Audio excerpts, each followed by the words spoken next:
So once students are on our library homepage, they'll go to Citation Guides and click Noodle Tools.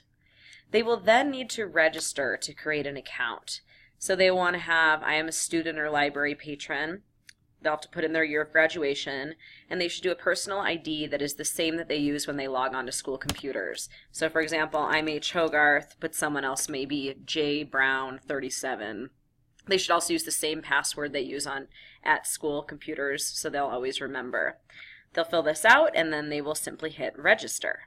Once they register, they'll find themselves in Noodle Tools, and this is where they can create a project. If my essay is about homeschooling, I can create a project called Homeschool Essay. Once I create my project, I can go into my dashboard for that project, and this is where students can write research questions. For example, is homeschooling effective? They can also write their thesis statement here. You can see their history, etc. When you want to be able to access a student's project, your student comes down here in their project inbox and they type in whatever you have decided to call it. I'll show you that on the other video. And then they can share it with you. They can also share their Google link if they have their essay in Google Docs, and that's how you'll be able to access their projects. The next tab is sources. This is where they can put all of the sources they're using.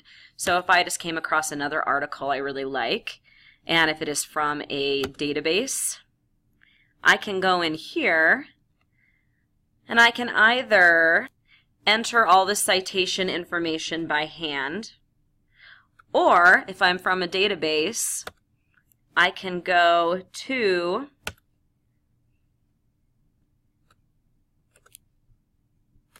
the citation and copy what I want. Sometimes it's over here, sometimes it's at the bottom of the article.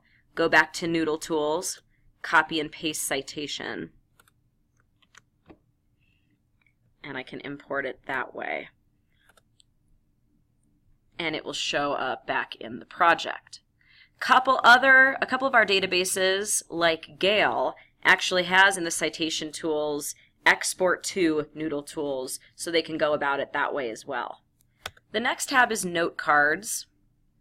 Students can create new note cards, and when they do that, they'll title it, so maybe they call it background information, and then they'll select the source it came from, because it's already been imported, and then this is where they can put their pasted information.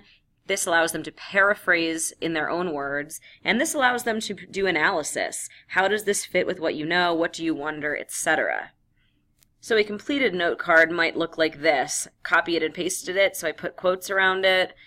Here I might paraphrase. This is saying that. Here is my analysis or ideas. I can use this in my intro to get the reader thinking about, etc. Once students have multiple note cards, they can move them around, they can organize them, they can help get it into the format they will want for their essay. The final tab is paper, and this they will create, it'll have them create it right in Google Docs, and they can put their essay here and it will save it in their Google Docs, it will share with you, and it will also always be accessible here through Noodle Tools.